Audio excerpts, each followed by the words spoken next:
Okay, guys, I'll edit the video properly later because we're going to be racing like crazy.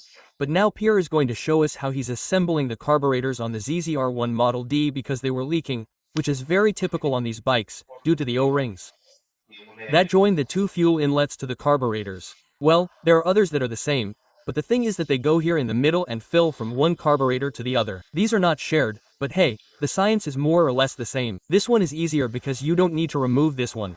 First, what you have to do is remove what all four have in common, which is the air valve, okay, which is mounted here. In this case, it goes like this, but it was screwed on, they're joining them together. Yeah. Then you remove the thing with its spring, its pins and such. Then you have to remove the 2 or 4 screws from the base that they have in order to separate the carburetors, plus the long screw that they have nailed up here. Okay, it's simply to separate them. What do you have to keep in mind? That the carburetors are joined together with these little blades, right?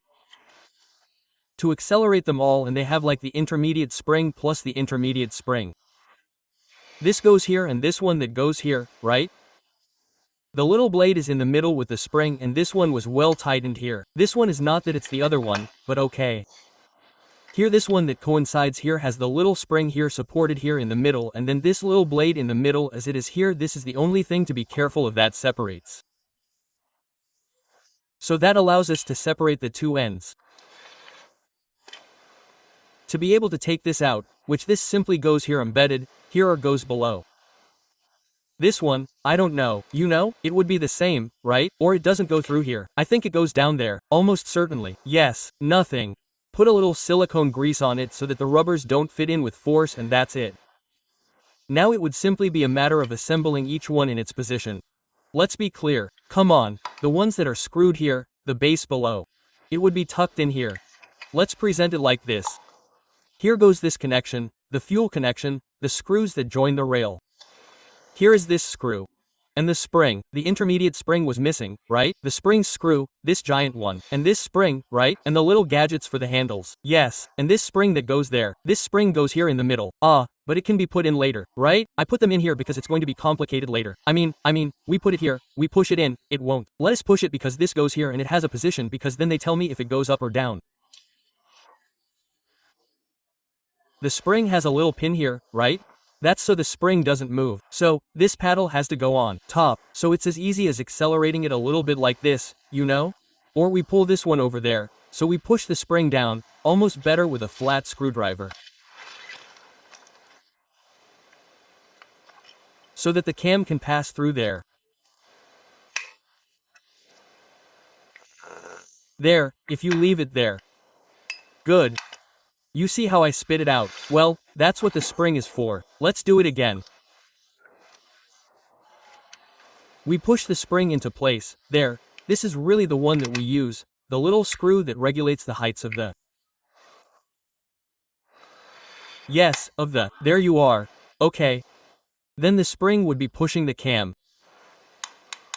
The little screw has to hit the cam, which is what adjusts the heights of the butterflies, as it is, and the intermediate spring that goes here.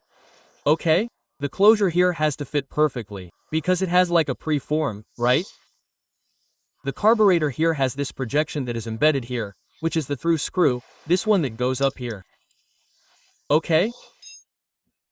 This one does have a locking agent to loosen it, just like it has these screws on the back that you have to hit with the hammer of the impact screwdriver because they're hard as hell. And a little bit of locking agent so they don't come loose, but that's it. Or reassemble everything that joins the carburetors, which is this piece, all these things. That a lot of people think it has 4 screws. It only has 3 because a lot of people, of course, you get there and see this here.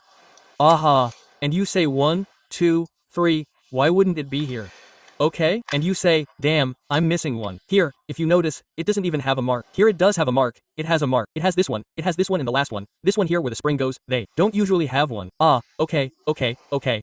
I mean, that's why there are only 3 screws and there are 6 washers. 1 washer goes under the plate and 1 washer above the plate, which is to allow it to slide without rubbing.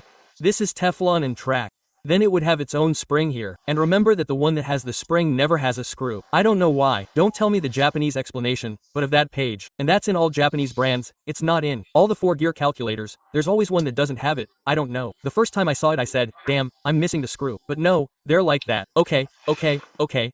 And that's it. Just separate them. When the system instead of being like this is in the middle and the bubbles share the liquid, it's more problematic because you have to remove the 2 outer and the 2 inner ones or you have to assemble it completely. Okay, so, be careful with the springs. Sometimes when you take them out, the spring jumps out and it goes to hell, right? Exactly, and so we face them and that's it. Assemble one. Bring the screws a little closer together so that it doesn't move, okay? To manipulate now with this and that it doesn't come apart here. The spring jumps or all this comes loose. So that's it. Then we take it out again, we put some fixative on it, but well, just like that from the beginning so that it doesn't move, putting them like this is enough. You see how pretty the impact hammer has made them because let's go and keep in mind that they are also joined with this that has to be put in its place, that is to say, the little fuel nozzle and this air compensator that it has, that this goes in here. That goes here and that's it. Be careful with the little blade, the spring, the little nozzle and little else. You've done a great job, man. Not much disassembly, man. A lot of disassembly. Let's see how we do with this. Here we put the aerator, the little tube there that matches this. Be careful. There. Now it doesn't let us because it hits here. We need the center hub. It was going to go away. We put it in here. And now this one down. There. And let us put it in. There. Almost. Wow, that's good. There you go. There we go. Now, to keep it from moving, if we want, we can place this here, then apply a locking agent here because this could come loose. Okay, it's quite tight, but be careful not to overdo it because one of these screws is expensive, because who knows where we'll find it. I mean, placing it like this was simply to finish putting everything together and then apply a locking agent to this. And these here so it doesn't come loose and that's it. This would be here for another 20 years. That's great, man. It's just that, as I'm telling you, since it's still on the bike and all that, in the heat, all that, as soon as we want to disassemble it and we do this with it, it all breaks apart. Because look at the pieces here are so hard, you know? They're not even rubber, you just remove them and they come apart. Look, the dimensions are like this, because if you get it from the original manufacturer, they have to be push button, right? What's it called? Push button, bidden. And they're 550 by 120. Maybe they're not the average mushroom, but they're fine with grease. But what was I going to tell you? I looked at it at the time and, exactly. You see that these look like plastic, you know? Not this one and this one was the best. But as for the rest, I'll tell you, if you stick a screwdriver in them like this, they all break into 1,000 pieces. And it's a waste of gasoline on the engine that you could paint a beard. And that's it, tighten everything well and that's it. Holy crap. And hey, how strong are these here? These are a bit annoying, but oh well. But these are strong, right? Like these ones that don't have a shitty amount of strength, man. Yeah, well, this way, the vertical slopes seem to work better. Yeah, did you put silicone grease on the membranes? No, I cleaned everything well, but, I don't clean the silicone grease membranes. I usually clean them with W40 and then dry them thoroughly. Since W40 is like a lubricant and such, then I clean it. I mean, I dry it very well with such. Well, I use this grease because it lasts much longer on the rubber. It lasts much longer. It nourishes much more and then when you are going to apply the membrane, since it is a little sticky, so to speak, you put it on and I don't know. It's just that I didn't put the grease on because I didn't know if it was compatible or not and that's why in case the notches weren't applied, it could be a problem. And then another way to check them once they are like this is with the air compressor. Don't put it in here like this, you know? Give them a fan and you'll see that the membrane lifts up. Then, you know it's working. It could be that it's poorly placed or punctured, whatever, and you keep pushing and pushing and pushing and pushing and it doesn't move. Okay, I mean before going through all the work of assembling it, for sure, well, let's tighten this. Okay? With its corresponding fasteners, the Pier Master will see if all the cylinders are level. First, we'll do a flush and I'll tell you that this third one, this one here, is much lower. Look, you push it and you'll see that it's lower because it takes in more fuel, The level of the tank is higher, it closes later, there's more fuel. If the cylinder were up here, it would close very soon, so it would have less level. The more buried it is, the higher it's going to be. Okay, got it. Another one, the cylinder starts to close here, but it still cushions up to here. Don't you see the spike that moves? The spike stops moving and then it has that little needle that cushions. I mean, it should be closed there by now. It should be closed. Okay, what I was telling you, do you see that mark on the dent? That little notch. Let's see. I don't know what. That little fly is there, because my big finger is also stuck in an onion. Yes, I can see it. Well, that mark has to be flush with this. If it's below and you don't see it, it's the high level. What happens? You dampen it and you see that sometimes it stays a little lower. It's better to show the mark well, the mark seen flush with the carburetor. Let's go. In this case, you have it on this side. Go 2 little marks from there. Sure, see? It doesn't have the mark here, it has it on this side, but we're going in the same direction, you know? You're going to tap everything that's left like this. If you see that sometimes it stays below the edge here, you're going to mess things up because it's very high. So it happens to us like this where gasoline starts to leak where it shouldn't. Ah, okay, sure. So it's slow, it backfires, it's hard to turn on when cold as if there were no tomorrow. So that's it, regardless of whether it's more like this or more like that, right? The thing would be to put it as flat as possible, horizontal, call it what you want, with a level or whatever, right? Never. Mind you, it's not a thing either, but anyway, here it's more or less horizontal. I mean, this one looks good from what I can see. Yes, it doesn't show the whole thing. Come on, do you see the notch? You know, let's see at what point it should be like this, so that the whole notch is visible. Not down there. How do you adjust it? By pushing it. Now, adjusting the hyper-level trick. We're going to shake the ball here while it's horizontal. Okay. We see that the mark is a little below the one on this plane. Yes. Well, we're going to lift the mark up carefully. We're going to give it a little push here. This one's not going to let me. There. We take it here, we give it a little something down and we let it fall a couple of times, okay? We can see that it's already sticking out above the level. Yeah. Let's see, not all the bottles have this brand, but if they do, the trick is to put the lid on, gasoline in with the tube. Let's see what I'll show you here with a lid. But it's better to leave it out anyway so that the level stays a little low, but that's fine. But keep in mind that all the manufacturers tell you that the level of the tank is 2 to 3 millimeters below. It's better that it stays here than that it doesn't come out either above or below, because that's where you'll mess up. So, what do we do when you don't have more? These brands that many manufacturers tell you, yes, look at the bottle on the plane here. Yes, that's what I've seen with the, it's a bit relative. It's better to go straight because between closing the bottle and such, sometimes the level always starts to fluctuate. We connect the transparent tube here to the drain, bend it upwards, open the stopcock here and what it does is the gasoline goes up and it already shows us the maximum level because it will lift the bottle and the inside corresponds to the outside mark. So, what is left here below? I usually leave it, as I told you, this thick one. So here the gasoline level remains at this level, the carburetors work perfectly. Okay? Because if you leave it too close at the top, you run the risk of closing, or not closing, or overflowing a little bit above and you are already putting gasoline where it shouldn't. It is unstable, it has a hard time starting and they no longer run smoothly. They sometimes backfire and it is messing you up. I understand, man. Okay, and now if in this position with the marks it is easier because you give it a few quick strokes here and you see that the mark always remains, you are always adding it. Later so this one is very low, right? This one is very low. Not this one, because the mark is a little low here. Yes, it is. It's not always here. It's over there. We give it a little squeeze and that's it. Okay, I'm telling you, many times these things bend just by putting the lid on, you know? You squeeze it and force it. Then, of course, the flap tends to bend upwards and it no longer lets us keep the level. And also because the tip of the spike wears out and the more worn it is, the lower the spike goes down. So, that's why the level goes away. Such. And this one had the level and it has the mark.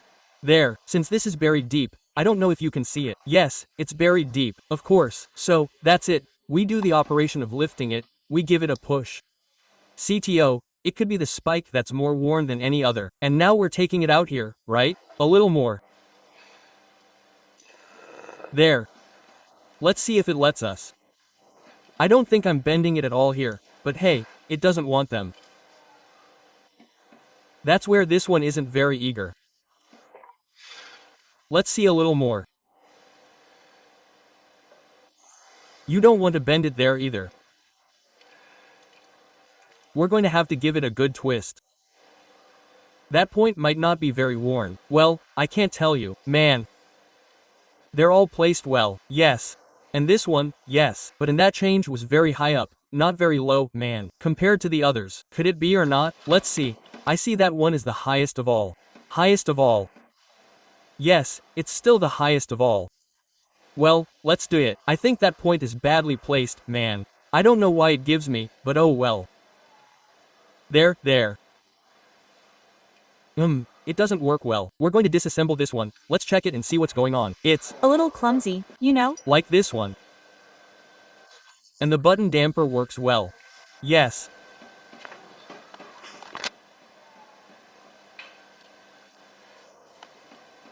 We'll send it inside. If it lets us do it magically.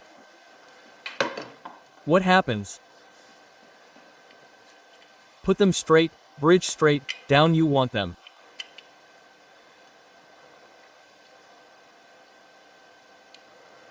Let's put our hand, damn it.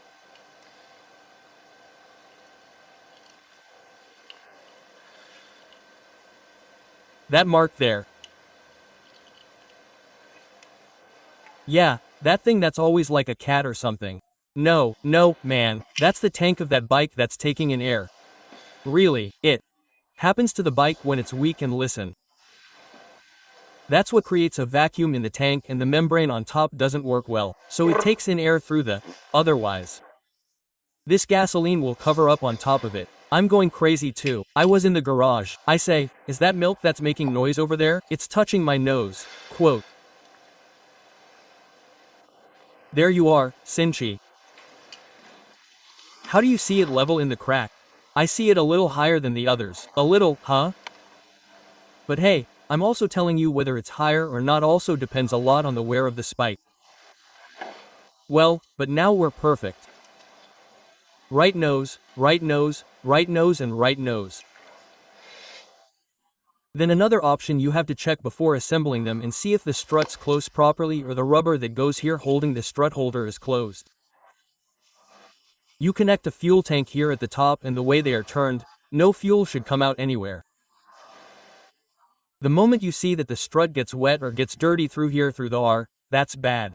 The rubber, the nut or something is wrong. Check that it works. Lift it up a little like this and the fuel will come out. That way you avoid having to disassemble everything again. Wow, that's a good trick too, man. A very good trick. Yes, sir. And then, as I said, nothing. Get them working too. If you blow through here, it has to be completely closed. No air should get in because if air comes out, either one of the struts won't close or you're getting lost between these famous joints. Okay, also, if we've gone too far, we'll turn it over, so the fuel will be flowing freely. So this has to run water. Well, liquid as if there were no tomorrow. Okay, a little more of those almond tricks. That's worth its weight in gold, man. Look, they're all absolutely great. It doesn't do anything else, like a really cool taco. And they move freely. Well, let's put the covers on and go. Okay, now we're with the other ZZR1100, the one that's going to be in blue, the one with the GXP license plate, which we changed the engine on and this stone here is working its magic with the carburetors to get them ready, right? That's where we're at with that issue. In principle, everything else is already done. Above all, the most important thing is missing, the carburetor. Of course, that's what makes the difference between the bike going as it should or not. Come on, that's what we're working on. Up to date with ZZR, right, Pierre? Total master. Right? But knowing how to go all the same, much more comfortable. Pulling there, such, you know where the screw is, how it has to be and how it goes. Cool. To attack. Well, here Pierre is finishing after having perfectly adjusted the carburetors. We just greased the accelerator cables and now we just have to give Pierre the final touch and synchronize it with the tachometer and go for miles.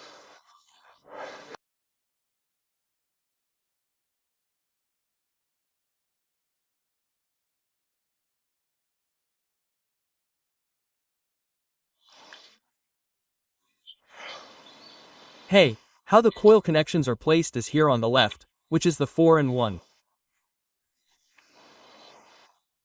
The black cable is on top and the red cable is on the bottom. And the one on the right, which is the 2-in-3, has the red on top and the green on the bottom. Come on, I'm going to remove them so I can have easy access to everything to be able to remove the cylinder head cover. I want to document how this cover works that I never remember on the ZZR100 Model D. Do you see this cover? I mean the one here, the one that goes through the part that comes through here, you see? On top of the electric fan. It comes through there and then it comes through there. I don't know if you can see it very well and if this recording I'm doing is useful, but I'll try. Come on, let's get some for the cylinder head. Look, as you can see, the protector for this engine or whatever it is goes there, so we're going to take it out. Okay, there it goes. Let's take it out. Well, this little screw that holds the thing is just the one on the far right. Well, it's great on the first cylinder. We don't have any leaks, everything is fine and there's no bubbling here. I'm going to give it more gas to see if there's any bubbling, but there's no bubbling on the first one. Well, I'm adjusting the valves on the first one, perfect. The exhaust should be between 18 and 24 and we have 22 and 23 and the intake between 13 and 19 and we have 17 and 17.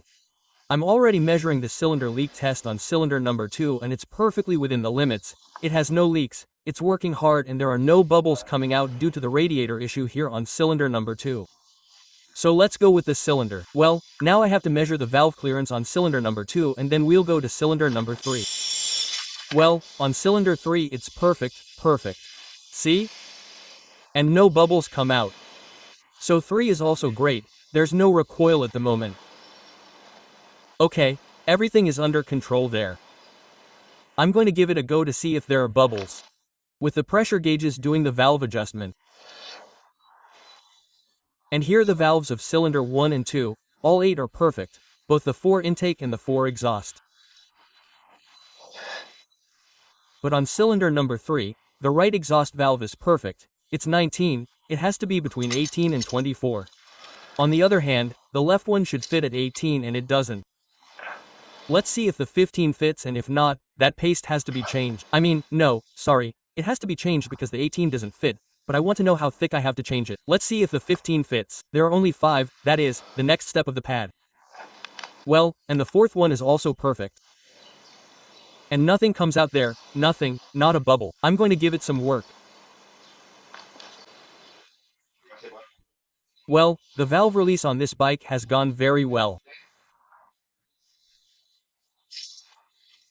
There's only one valve that's a little bit worn, which is the left valve of the exhaust cylinder number 3, that is, the left exhaust valve of number 3, which is at 17, okay? And it has to be between 18 and 24, so we have to put, it's a little worn, we have to put a thinner pad, so let's go to it. It's this one here.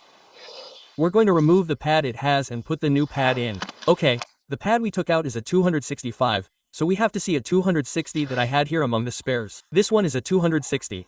I also measured it with the micrometer. So that's it, let's put it in and measure again to see if everything fits well. We've already changed the pad. We've turned the crankshaft counterclockwise several times so that the new pad seats properly. Now we're going to put one in. It has to be, we said, between 018 and 024. I'm seeing 020 and 020 now.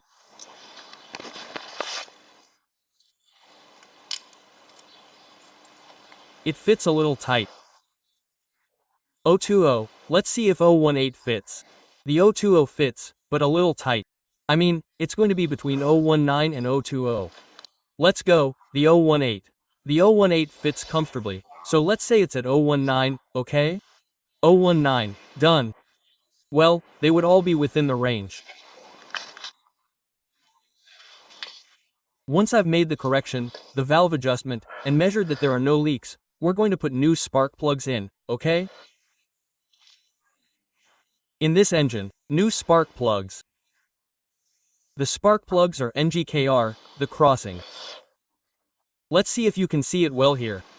County Route 9 East, County Route 9 East. Okay, 4 new spark plugs.